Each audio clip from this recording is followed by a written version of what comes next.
Psaume 144. Le Seigneur est tendresse et pitié, lent à la colère et plein d'amour. La bonté du Seigneur est pour tous, sa tendresse pour toutes ses œuvres. Que tes œuvres, Seigneur, te rendent grâce et que tes fidèles te bénissent. Ils diront la gloire de ton règne, ils parleront de tes exploits. Ils annonceront aux hommes tes exploits, la gloire et l'éclat de ton règne, un règne éternel, ton empire pour les âges des âges. Nous venons d'entendre 6 versets du psaume 144, mais en réalité, il en comporte 21. 21 versets, c'est-à-dire autant que de lettres dans l'alphabet hébreu. Nous savons déjà que ce n'est pas un hasard. Qui plus est, ce psaume est vraiment alphabétique, en ce sens qu'il s'agit de ce qu'on appelle un acrostiche.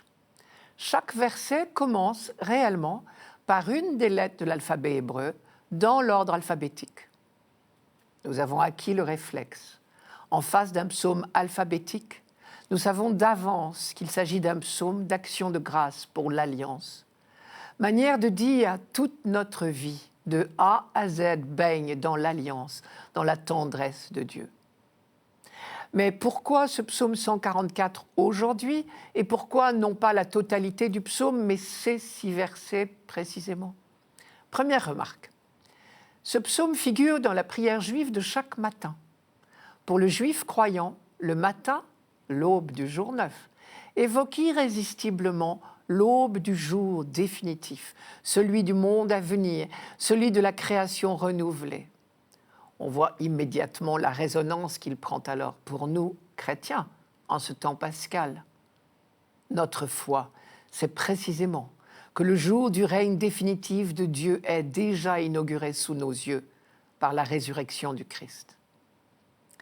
Et si l'on regarde d'un peu plus près les 6 versets précis qui ont été retenus pour aujourd'hui, il me semble, premièrement, qu'on a là un condensé de la révélation, à la fois très complet et très concis.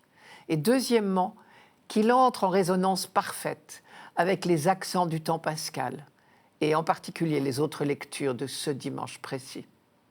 Premier verset entendu aujourd'hui, « Le Seigneur est tendresse et pitié, lent à la colère et plein d'amour ». C'est le meilleur résumé qu'on puisse donner de toute la révélation biblique, puisque c'est le nom que Dieu a donné de lui-même à Moïse au chapitre 34 de l'Exode. Deuxième verset, la bonté du Seigneur est pour tous, sa tendresse pour toutes ses œuvres. La tendresse et la pitié du Seigneur, dont le peuple élu a eu le premier la révélation, elles sont pour tous. Et cela, c'est une énorme découverte pour l'humanité, une découverte que nous devons au peuple élu. C'est un thème que nous avons rencontré déjà à plusieurs reprises dans l'Ancien Testament. Dieu aime toute l'humanité et son projet d'amour, son dessein bienveillant, comme dit Paul, concerne toute l'humanité. Aujourd'hui, nous entendons une résonance particulière avec le livre des Actes des Apôtres que nous lisons pendant tout ce temps pascal. En particulier, le récit du livre des Actes proposé en première lecture dans la même messe de ce 5e dimanche de Pâques insiste justement sur le fait que l'annonce de l'amour de Dieu n'est pas réservée aux Juifs. Elle est proposée à toutes les nations païennes, comme dit saint Luc. Soit dit en passant, c'est pour cela que nous sommes, nous aussi, croyants, plus de 2000 ans plus tard, même si nous ne sommes pas d'origine juive. Une autre particularité de ce psaume, et surtout des versets que nous avons lus aujourd'hui, il insiste sur la royauté de Dieu. Tes fidèles diront la gloire de ton règne. Ils parleront de tes exploits. Ils annonceront aux hommes tes exploits, la gloire et l'éclat de ton règne. Ton règne, un règne éternel. Ton empire pour les âges des âges. 4 fois le mot règne, sans parler du mot empire, et 2 fois le mot exploit.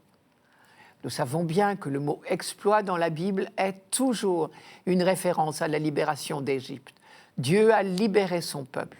Je ne devrais pas dire Dieu a libéré, comme si c'était du passé.